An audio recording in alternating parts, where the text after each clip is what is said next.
This is DOOGEE X97 Pro, and today I would like to demonstrate that you can check how much random access memory you have on this device.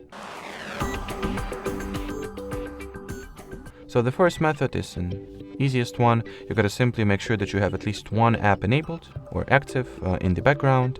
So once you open up the list of recent apps, you can see that, well, you have whatever much RAM available out of total 4 gigabytes.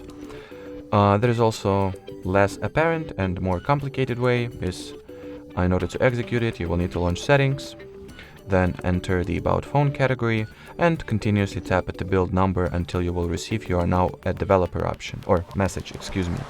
Then get back to the main settings page, re-enter the system category, open the developer options, and in here at the memory section you can also, well, see the same exact data that you have a total of 4 gigabytes of RAM.